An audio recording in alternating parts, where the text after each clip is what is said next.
This is a video abstract of our recently published work in the New Journal of Physics with title Worldwide Spreading of Economic Crisis. My name is Dr. Antonios Karas and I will briefly explain you the findings of this work. In today's globalized economy, all countries are strongly dependent on various economic relations with other countries. These could be trade relations, financial relations, corporate relations, etc. However, the results of these dependencies are not clearly understood and they could have great impact on the distress propagation given that a crisis is starting in one country. One natural view of the globalized economy is as a complex network, where the nodes of the network represent the countries and the links of the network represent the relations among the countries.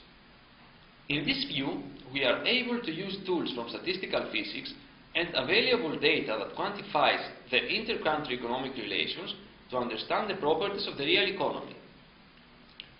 In our work, we use detailed data about the trade and business ownership ties among almost all countries. The question we address is how a crisis spreads from one country to another. If we treat a crisis like an infectious virus, we can apply models developed to explain epidemic outbreaks in networks like the SIR model to the global economic network. We argue that the spreading potential of each country depends not so much on its size as on the strength and the targets of its economic ties. This means that it is dependent on the position that each country has on the network. We use the K-shell decomposition method to decompose the network and to rank the different countries according to their position. For the two cases of economic networks considered in this work, we are able to locate a nucleus of countries so tightly linked into the global business network that they can trigger a worldwide crisis.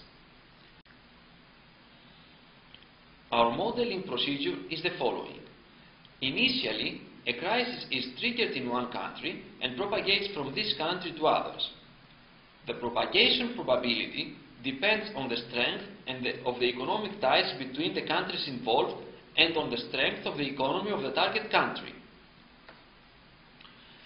It is expected that a crisis which originates in a large country such as the USA has the potential to spread globally, like what actually happened in the recent crisis of 2008-2009.